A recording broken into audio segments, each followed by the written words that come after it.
Oke, di video kali ini saya ingin memberikan review match untuk pertandingan dari Derby Jawa Tengah antara Persis Solo dengan PSIS Semarang, di mana Persis Solo berhasil memperoleh 3 poin setelah mengalahkan PSIS Semarang dengan skor 2-0.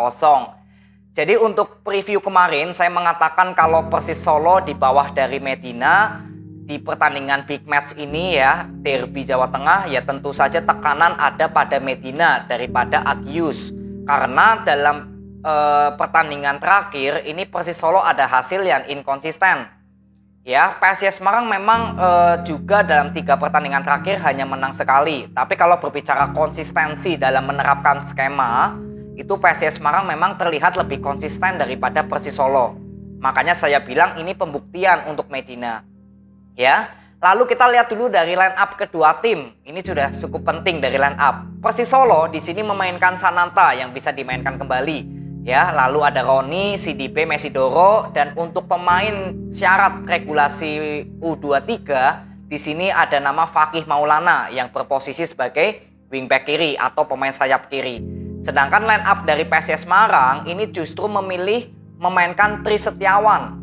Ya, jadi mengorbankan Diarra jadi starting line up. Apakah memang kondisi Diarra belum fit? Ya, ini saya juga kurang paham. Intinya Agius memilih Tri Setiawan daripada Bayu Fikri, ya, karena biasanya Bayu Fikri yang dipilih menjadi starting line up untuk menggantikan Fredian Wahyu. Nah, kalau kita lihat di babak pertama, sebetulnya penyerangan dari kedua tim sama-sama bagus, ya, jual beli serangan tercipta. Persis Solo berapa kali bisa bermain cukup cepat untuk membahayakan gawang dari kipernya PSIS Semarang, sedangkan dari PSIS Semarang lebih bermain efisien saat membangun serangan.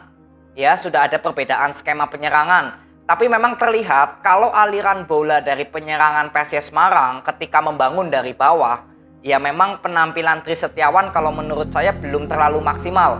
Bukan berbicara Tri Setiawan menghasilkan penalti untuk Persis Solo, bukan ya. Tapi kalau berbicara dari performnya Tri Setiawan, memang berapa kali seringkali melakukan miskomunikasi, ya, seringkali melakukan blunder ataupun salah passing. Jadi masih terlihat jam terbang dari Tri Setiawan ini masih sangat minim.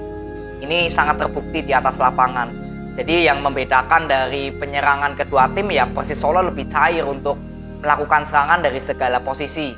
Ya, tapi kalau PSIS Semarang sudah berhasil masuk ke sepertiga pertahanan Persis Solo, ya itu berapa kali juga bisa menciptakan peluang. Cuma masalahnya permainan PSIS Semarang ini kan kalau menyerang membangunnya dari bawah. Kalau Persis Solo lebih condong bermain passing cepat ya atau long ball, dan itu memang efektif.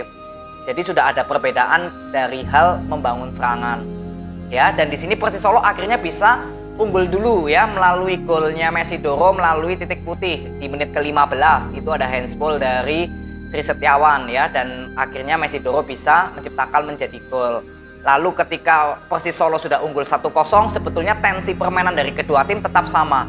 PSIS Semarang juga banyaklah menciptakan peluang, salah satunya dari Gali Freitas. Lalu perform dari Marukawa juga kalau saya bilang ya memang belum kembali lagi menemukan permainan yang sempurna atau bersinar. Ya, ini berapa kali saya lihat Marukawa memang masih inkonsisten performnya. Ya, Fortes juga lebih banyak menjemput bola ke bawah. Jadi dengan mainnya Fortes sebetulnya seperti nggak bisa dimanfaatkan oleh para pemain PSIS Semarang. Karena Fortes ini kan memiliki postur tubuh yang tinggi, lalu memiliki body ball yang bagus, tapi seperti pemain PSIS Semarang ini kurang memanfaatkan kualitasnya Fortes.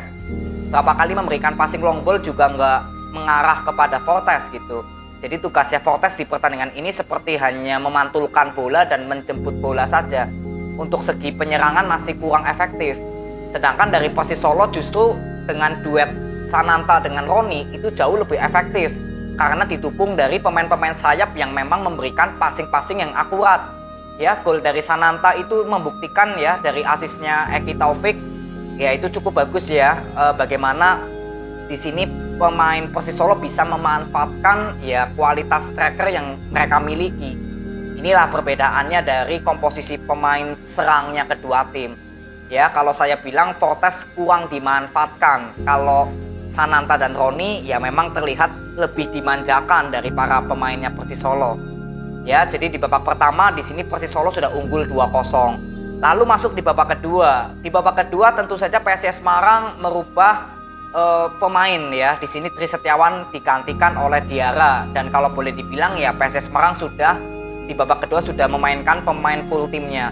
Tapi kalau dibilang secara performnya, PSIS Semarang justru di babak kedua walaupun banyak menekan, tapi juga selalu kandas ketika masuk ke area pertahanan Persis Solo.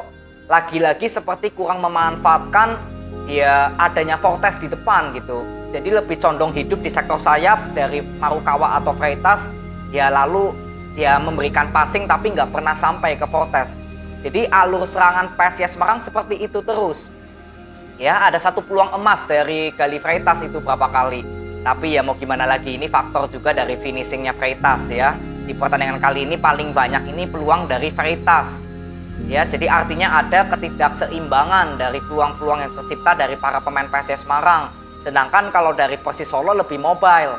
Ya, Mesidoro ada peluang, CDB ada peluang, ya, Sananta, Roni, walaupun memang di babak kedua Persis Solo lebih bermain dengan tempo pelan ya, berapa kali bermain dengan bola possession yang bertujuan untuk mengulur-ulur waktu. Ya, jadi cukup bagus itu sampai supporternya meneriakan ea gitu ya, kedengeran sekali dari televisi. Jadi inilah bentuk bagaimana Persis Solo mencoba kill the game ya, dari menit 60 sampai akhir bermain dengan bola possession yang lebih lambat, ketika bertahan juga cukup solid, cukup rapat. Ya, ini juga faktor stamina PSIS Semarang di babak kedua sangat terlihat. Ya, nah, tapi kalau dilihat dari sisi pengganti juga untuk pemain depan ini nggak ada untuk penggantinya Fortes yang sepadan. Septian David juga performnya di babak pertama nggak terlalu terlihat. Ya, jadi penyerangan PSIS Semarang kalau boleh saya bilang ya justru kurang maksimal atau kurang adanya kreativitas. Kalau Persis Solo justru kalau saya bilang lebih bagus di babak pertama, karena kan di babak kedua lebih bermain bertahan ya. Tapi kalau dilihat permainan seperti ini untuk Persis Solo, yang penting wingbacknya ini bisa aktif terus. Ya, Eki Taufik, Fakih ini bermain cukup bagus. Ya, tinggal konsisten kalau menurut saya permainan Persis Solo seperti ini. Dan saya berharap sekali untuk Persis Solo dengan kemenangan lawan PSIS Semarang, ya mental para pemain sudah kembali lagi bisa kembali untuk terus ya meningkatkan peringkat ya, karena Persis Solo sekarang ya sementara mungkin berada di peringkat ke-12 ya, sedangkan PSIS Semarang masih bertahan di peringkat ke-11 ini ya, sebelum besok ada Persebaya Surabaya main dan juga ada Persija. Ya, jadi untuk Persis Solo selamat ya, kalian mendapatkan 3 poin. Semoga dengan kemenangan ini saatnya Persis Solo bisa cepat ya untuk naik ke segmen papan atas, dan untuk PSIS Semarang tetap semangat, jadikan kekalahan ini sebagai evaluasi agar dari starting line up ataupun pemain-pemain di babak kedua yang kurang efektif ya ini bisa cepat diganti oleh Agius ya. Paling ini aja untuk kesimpulan dari pertandingan Derby Jawa Tengah. Terima kasih, semoga bermanfaat. See you.